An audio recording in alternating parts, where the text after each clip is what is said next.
family byonna bigenda maaso bikuleka wa. How are you feeling? Oli mu mbeera ki bakusuubiza nti we bali kuziika we bali muziika entaana yo baliteekako linnya lye ebiki byonna kakati emikolo egigenda mu maaso nga togiwulira nti munnange ngiwulire era sigiinaako buzibu nti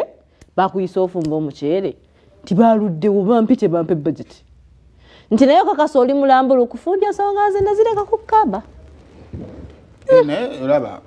omuntu eyakusinze oguma aba yakusinze oba ntegeera abaganda abamu balongerayo kirulekaawo so kakati okkiriza nti oli yansinziza ensomeka era nze baba ex bumpite mbeere mu si tandika ebibuuzo ebitakwatagana butuufu kale naffe tuba twagala obbawo emirimu naye we tulowoozaamu omuntu ono bw'anyiiga bwe neemoola ennyo n'anyiiga nti kale ebyo abyemoolanga nange nga tofaayo mutuwa emirimu naffe tuveeko kye tukola ki we mutuuka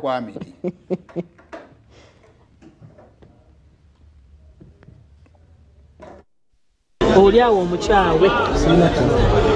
bakukyawa tokaaba amiri oli oke kakati obukyawe bukuyisa butya Mungu angumiza omutima mpola mpola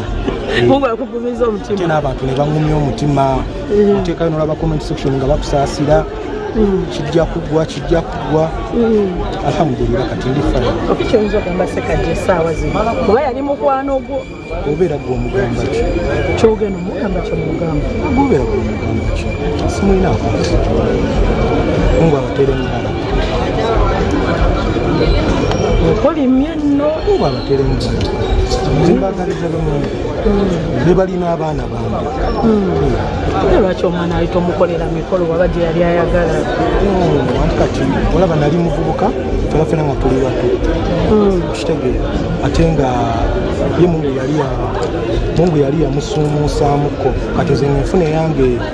tezijja nnyo kitegeera naye ngaera pulani yali agimanyiko nti kansooke tulina sooka zimba otuleke tubeere n'emikolo giba gijja kujja waliwo n'ababitambuza mu restaurant ennyumba amamotoka byonna mbu sente zakyo z'emibbeki ono yali ayagala kusooka kuzimba so eyo y'ensonga ye bane bw'okizuula nti no exo ya contributinze ku mukolo gwa musanyuka ate nkole ki sente era bwe nzikwata nengenda nengulamu ebibadde bibulawo omukolo ne gutambulira ddala bulungi nze namugambye akwate munsawo ye lwapa kyensinga okwagala kwa Amiri asoma akatabo kayita Kenzo script kwatambulira okama otya embeera osobola ojjefuna mutumalirize ne mulangira Ssuuna munnange